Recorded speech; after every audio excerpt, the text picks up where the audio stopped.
Auzu billahi minash shaitanir rajim. Bismillahir rahmanir rahim.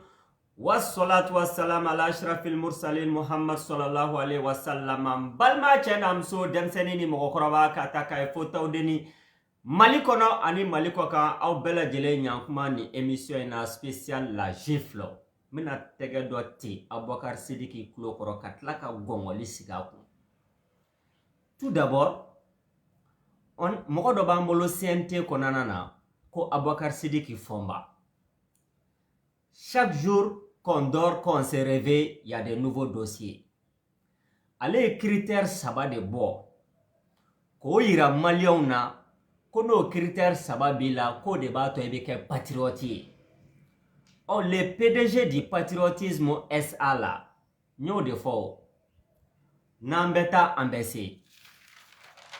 Avec makando fo akapaji ka ko j'ai du respect et la considération pour les personnes qui ont l'amour de leur pays.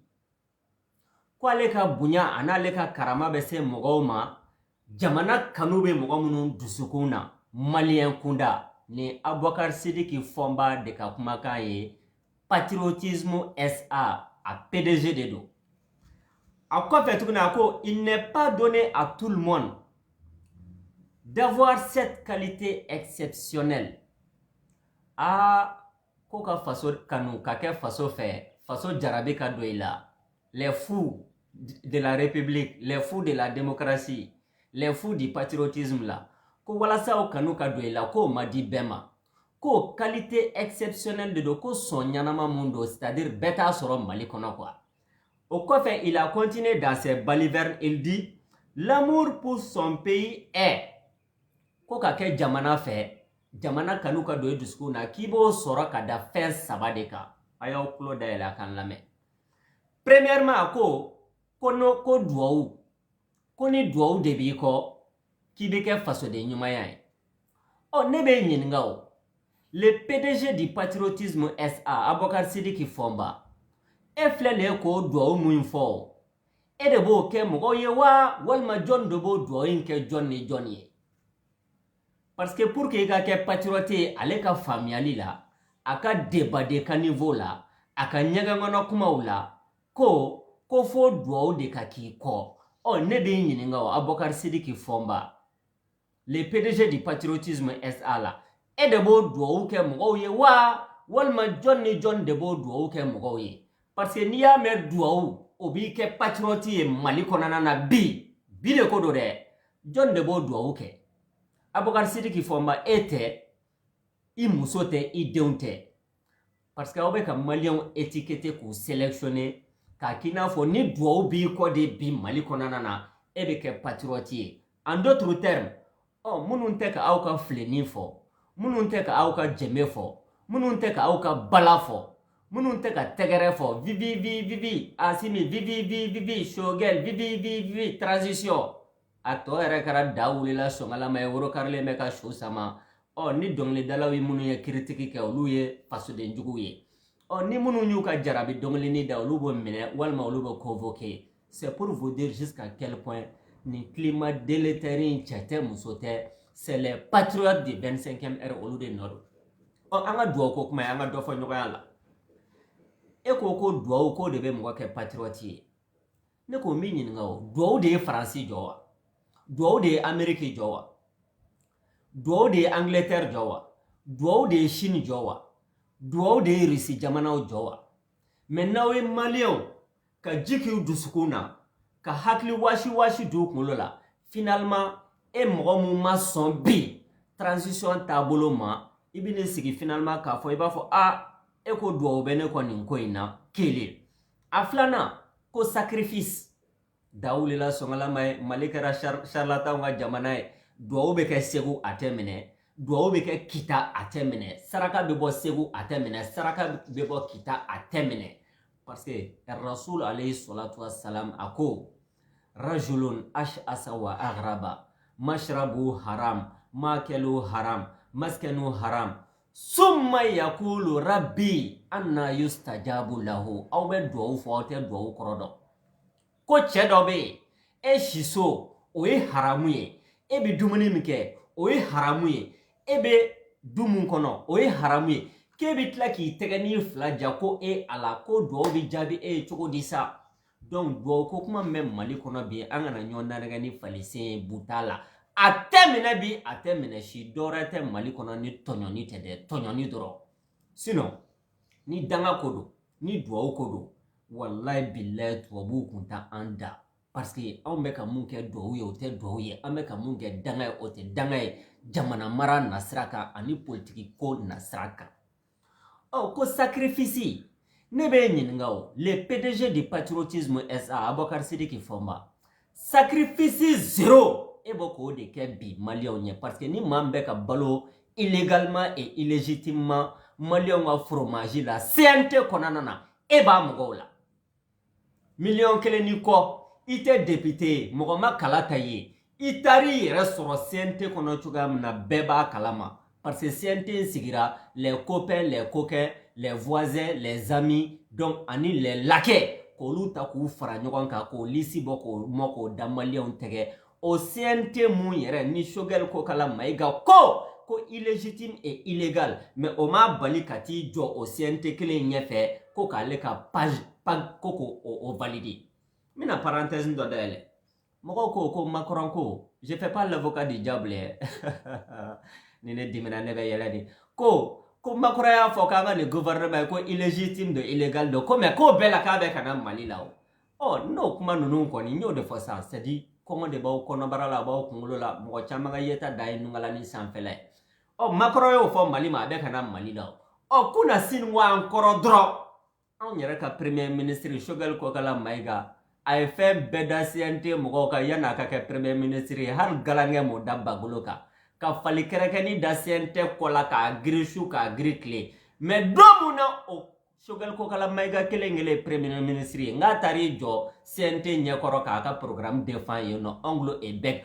wa o tilala k'a kuma segin a tulo la tuguni donc dɔ bɛ ɲa la dɔ bɛ ɲa cɛlakaw la parenthèse fermée sacrifice zéro e bɛ k'o kɛ parce que an m'a mɛn k'a fɔ ko i banna k'i ka salaire ta en tant que conseiller an m'a mɛn k'a fɔ k'i ye dɔgɔtɔrɔso jɔ an m'a mɛn k'a fɔ k'i ye ji di mɔgɔw ma k'i ye courant di mɔgɔw ma dɔrɔmɛ kelen i tɛ k'a partager i ka CNT wari la e ni maliyɛnw cɛ i ni teriw ni sigiɲɔgɔnw cɛ sisan e ka nin patriotisme SA ye o maliyɛnw a ye sacrifice kɛ a ye ceinture siri a y'aw jija a ye kɔngɔ muɲu a ye minɔgɔ muɲu a ye balaw muɲu a ye jihadi muɲu a ye fagali muɲu an bɛ fɛ ka Mali de jɔ bɛɛ ka sacrifice kɛ compte banquiw dayɛlɛlen don dɔrɔmɛ kelen man dɔgɔ ba kelen man ca bɛɛ ka dɔɔni dɔɔni di garibu palan talen don ayiwa an dɛsɛra an t'a dɔn an b'an komini an bɛ taa an jamini a y'an dɛmɛ fi sabilillahi maliyɛnw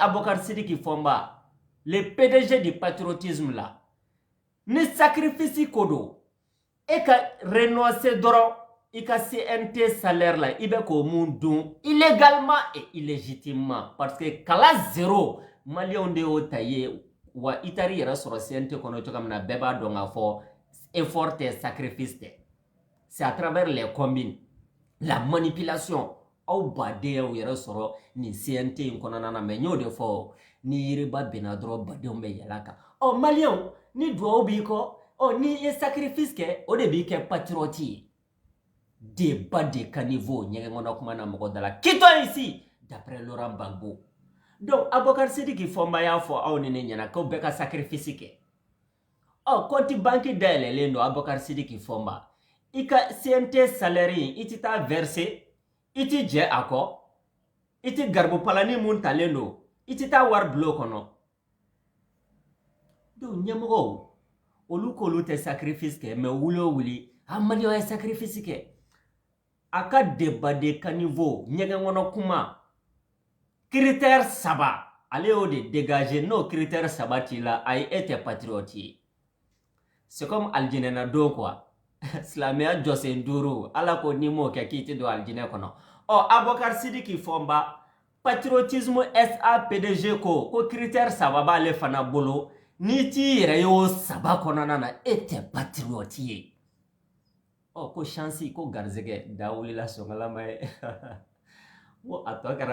a a tɔ kɛra ni ne dimina ne bɛ yɛlɛ de quoi charlatanisme en politique. Charlatanisme en politique. Diɲɛ don o don ko kura. N'an bɛna b'u ka kɔrɔlen kalama u bɛ kura dayɛlɛ. N'u ye plan mun tigɛ sisan n'o effet bɛna ban dɔrɔn u bɛ plan wɛrɛ k'an k'u gɔk. An bɛ to munumunu salo la. An bɛ to yan'o ɲɛnamini k'an bila u bɛ bɔ ni critère wɛrɛw ye tuguni. Ni garizigɛ de bɛ mɔgɔ kɛ patriote o Abubakar Sidiki Fɔnba. Aw b'a la k'a fɔ mɔgɔ minnu ma bi k'olu ye fasodenjuguw ye. Aw b'a la k'a fɔ mɔgɔ minnu ma bi k'olu ye apatridiw ye. Aw b'a la k'a fɔ mɔgɔ minnu ma bi k'olu ye espions ye. Aw b'a la k'a fɔ mɔgɔ minnu ma bi k'olu ye Faransi ka agents ye walima CEDEAO ka agents ye. Ni garizigɛ de bɛ mɔgɔ kɛ patriote ye o. Donc an kana jigin u la bilen parce que a tɔ yɛrɛ kɛra garizigɛ ko ye, a tɔ kɛra sobier ye, a tɔ kɛra PMI ye parce que i y'o de fɔ dɛ. Ko garizigɛ de b'a to mɔgɔ bɛ kɛ patriote ye.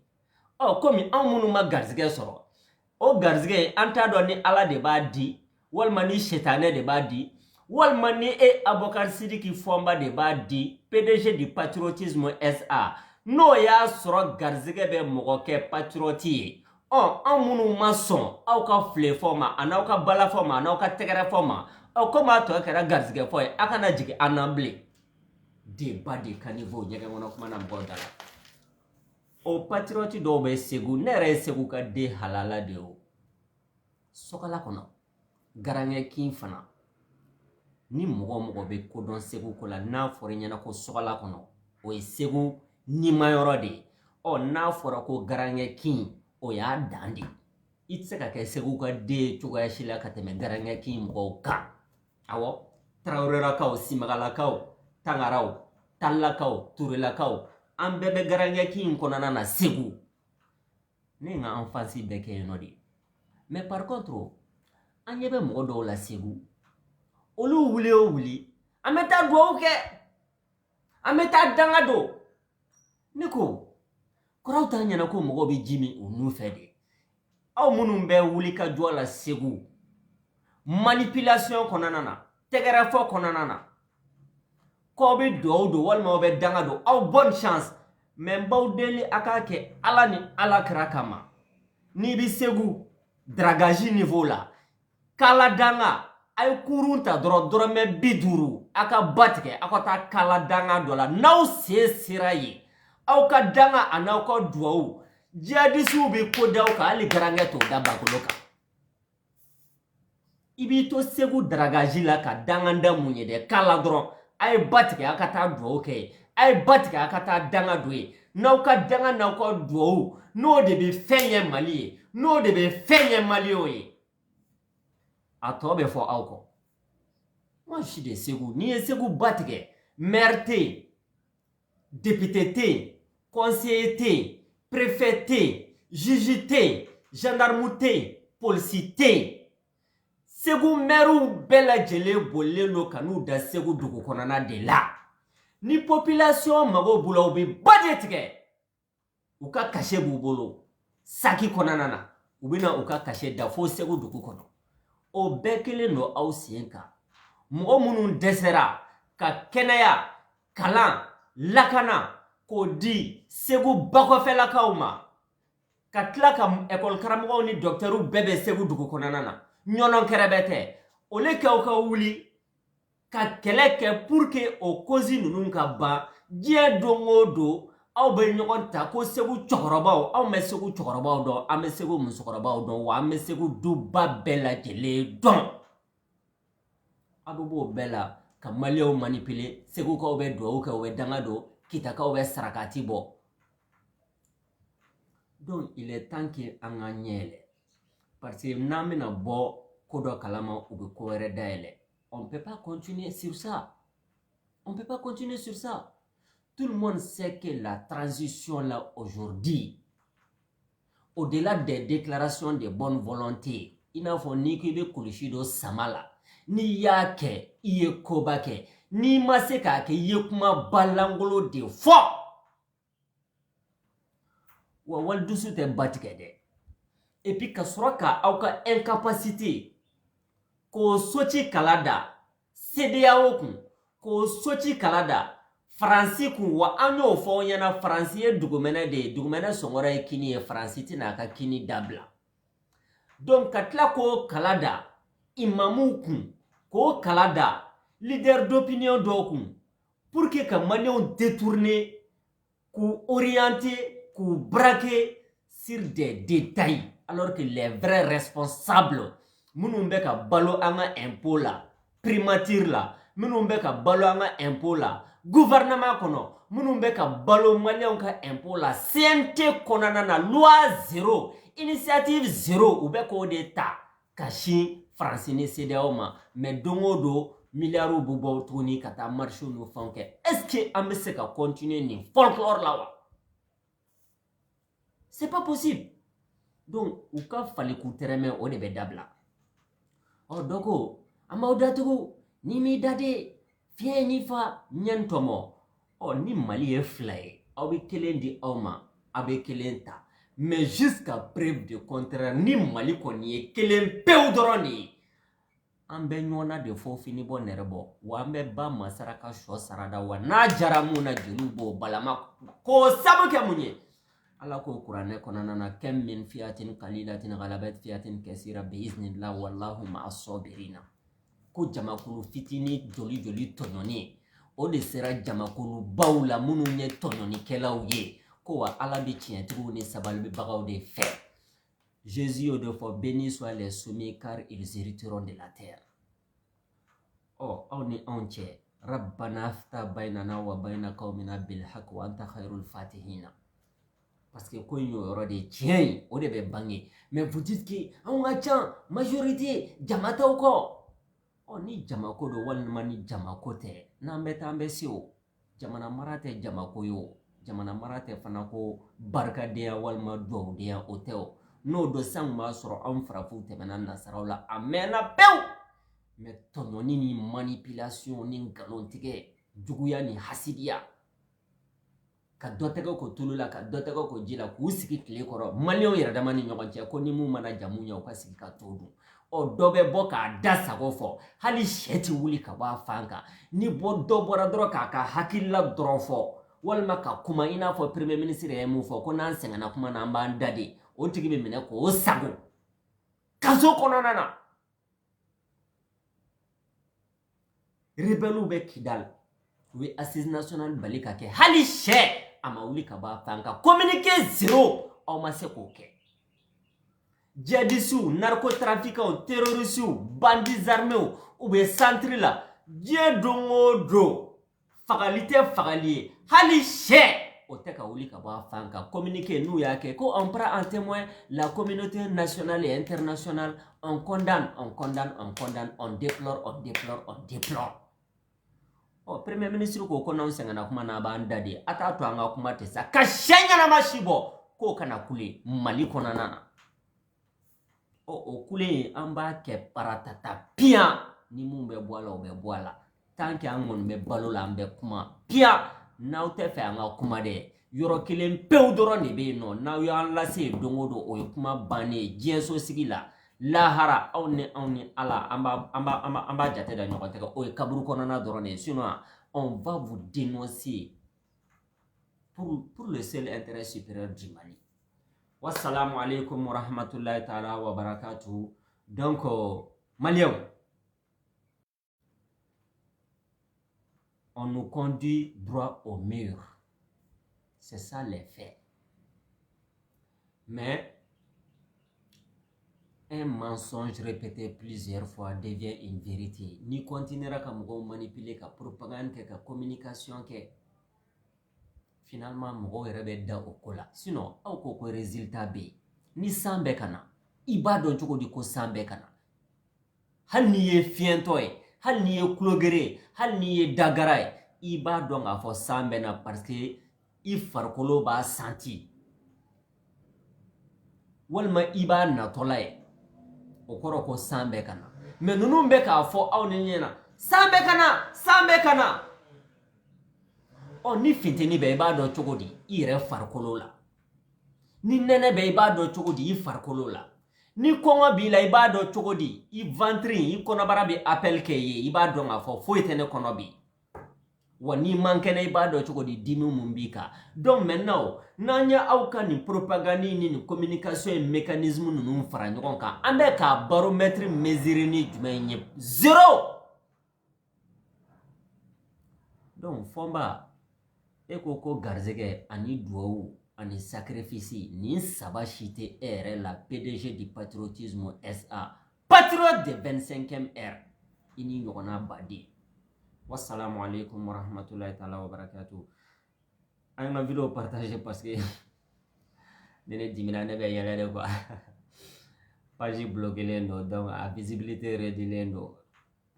Mais nous de fois l'internet c'est le cerveau de l'humanité. On parle pour la postérité, on parle pour l'histoire, pas pour vos petites vies là parce que nous de fois on est politiciens on est premier ministre naka parti siège croix flambant neuf hala chou be ka wuli ko sigi sisan Mali kɔnɔ parti minnu ko sara olu bɛ ka wuli ko sigi 42 hectares au banna sisan parti de bɛ ka balo. Mais sur le dos du peuple malien, qu'au changement, il n'en est rien du tout. À bientôt.